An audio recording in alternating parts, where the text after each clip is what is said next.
കേന്ദ്ര ബജറ്റിനെ ചൊല്ലി പാർലമെന്റിൽ ധനമന്ത്രി നിർമ്മല സീതാരാമനും പ്രതിപക്ഷവും തമ്മിൽ കടുത്ത വാക്പോര്.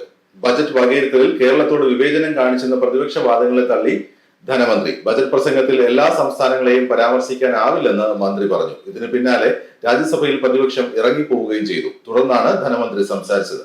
പ്രതിപക്ഷം ഇറങ്ങിപ്പോയത് ദൗർഭാഗ്യകരമാണ്. ജനാധിപത്യത്തെ ബഹുമാനിക്കാനെങ്കിലും അവർക്ക് സഭയിൽ ഇരിക്കാമായിരുന്നു. എനിക്ക് എന്താണ് പറയാനുള്ളതെന്ന് അവർ കേൾക്കാൻ തയ്യാറാവണമായിരുന്നുവെന്നും ധനമന്ത്രി പറഞ്ഞു. കോൺഗ്രസ് ദീർഘകാലം രാജ്യം ഭരിച്ചതാണ്. അവർ ഒരുപാട് ബജറ്റുകളും അവതരിപ്പിച്ചതാണ്. അവർക്കറിയാം എല്ലാ ബജറ്റിലും എല്ലാ സംസ്ഥാനങ്ങളെയും പരാമർശിക്കാനാവില്ലെന്ന കാര്യം. മഹാരാഷ്ട്രയുടെ കാര്യം തന്നെ എടുത്താൽ അവരെ ഇടക്കാല ബജറ്റിലോ കഴിഞ്ഞ ദിവസത്തെ ബജറ്റിലോ പരാമർശിച്ചിട്ടില്ല. എന്നാൽ മോദി സർക്കാർ മഹാരാഷ്ട്രയിൽ തുറമുഖം നടപ്പിലാക്കാൻ ഒരുങ്ങുന്നുണ്ട്.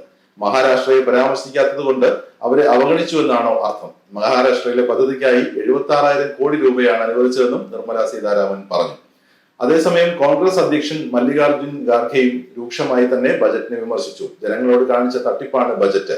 ഒരു സംസ്ഥാനത്തിനും യാതൊന്നും ലഭിച്ചിട്ടില്ല. എന്നാൽ 2 സംസ്ഥാനങ്ങൾക്ക് വിഭവസമൃദ്ധമായ സദ്യയാണ് ലഭിച്ചതെന്ന് ആന്ധ്രാപ്രദേശിനെയും ബീഹാറിനെയും പരോക്ഷമായി പരാമർശിച്ചുകൊണ്ട് ഖാർഗെ ചൂണ്ടിക്കാട്ടി.